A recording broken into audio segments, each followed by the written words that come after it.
May problema ka ngayon. Tapos pinipilit mong lumaban sa ngayong hinaharap mong problema. Pero hindi mo alam, minsan ang sagot sa malaki mong problema o sa kinaharap mong problema ay hindi yung labanan to, kundi dapat mo na tong bitawan.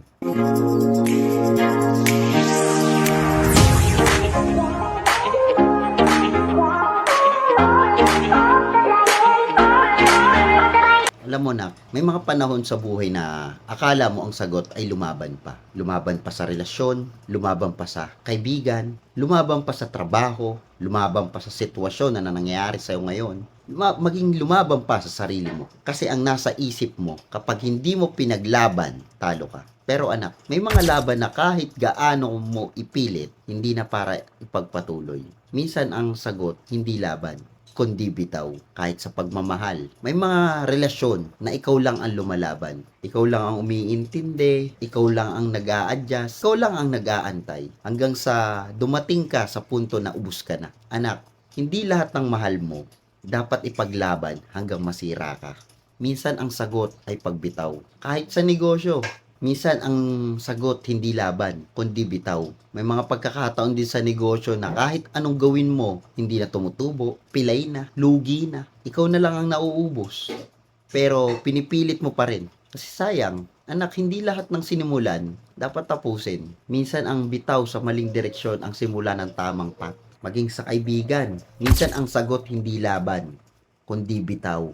May mga kaibigan na akala mo kasama mo sa pag-angat, pero habang tumatagal, sila pa yung humihila sa'yo pababa. Yung imbis na suportahan ka, ginagawa kang pareho nilang walang direksyon.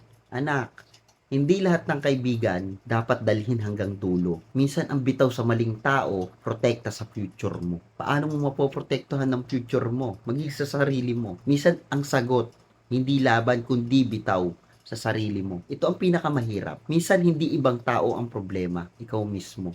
Yung habits mo, yung katamaran mo, yung takot mo, yung comfort zone mo. Anak, kung ayaw mong bumitaw sa lumang ikaw, hindi ka uusad.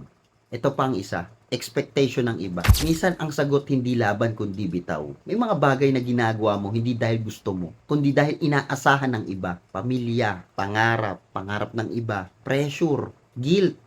Pero anak, hindi mo obligasyon buuin ang buhay na hindi para sa'yo. Minsan ang bitaw sa expectation ng iba ay simula ng pisngi. Anak, naniniwala ako dito. Hindi lahat ng laban ay dapat ipagpatuloy. May mga bagay na kahit gaano mo ipilit, hindi talaga para sa'yo.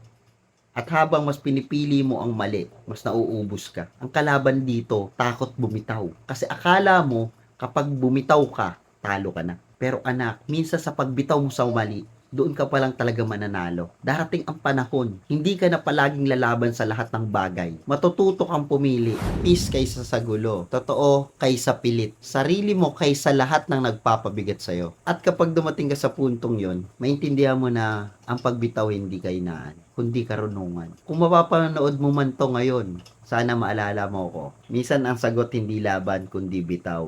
Sana matutunan mong piliin ang sarili mo bago ang lahat ng bagay na unti-unti kang nauubos. Mag-ingat ka palagi. Mahal kita. Bye-bye.